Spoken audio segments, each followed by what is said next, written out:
Hello மக்களே, நம்ம இன்றைக்கி காளான் தான் சமைக்க போகிறோம். இந்த வீடியோ பிடிச்சிருந்தா லைக் அண்ட் ஷேர் சப்ஸ்கிரைப் பண்ணிக்க. வாங்க வீடியோக்குள்ளே போகலாம். காளான் எடுத்து நல்லா நீட்டாக கழுவி அதை சின்ன சின்னதாக கட் பண்ணி வச்சுருக்கோம். ஒரு பெரிய வெங்காயம் எடுத்து அதை தொலியை உரித்து நீட்டாக கழுவி சின்ன சின்னதாக கட் பண்ணி எடுத்துருக்கோம். வாங்க இனி சமைக்க போகலாம்.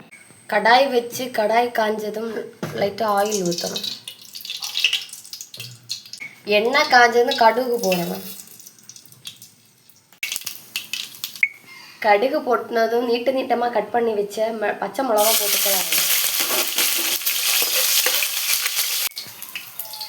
பச்சை மிளகு சவத்ததும் கட் பண்ணி வச்ச வெங்காயத்தை போட்டு கிளறணும்.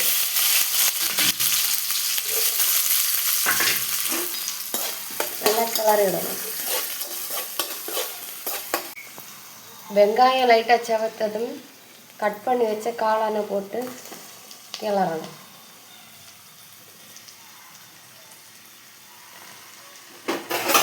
நல்லா கிளறணும்.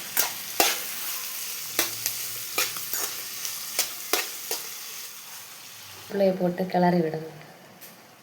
1 ஸ்பூன் மஞ்சள் பொடி போடணும். தேவையான அளவு சால்ட்டு போடணும். போட்டு கிளறணும். எல்லாம் 1 ஸ்பூன் சிக்கன் பொடி, 1/4 ஸ்பூன் மல்லிப்பொடி, 1/2 ஸ்பூன் மிளகா பொடி, 1/2 ஸ்பூன் குருமிளகு பொடி போட்டு நல்லா கிளறணும்.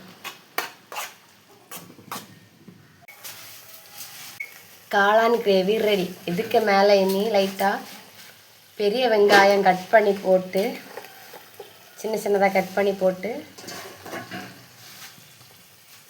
ஒரு கிளறி விட்டு இறக்கணும். காளான் ரெடி மக்களே, வாங்க டேஸ்ட்டு பார்ப்போம். பார்த்தீங்களா, செம்ம டேஸ்ட்டாக இருக்குது ஃப்ரெண்ட்ஸ். நீங்களும் வீட்டில் ட்ரை பண்ணி பாருங்கள். ட்ரை பண்ணி பார்த்து எப்படி இருந்ததுன்னு கமெண்டில் சொல்லுங்கள்.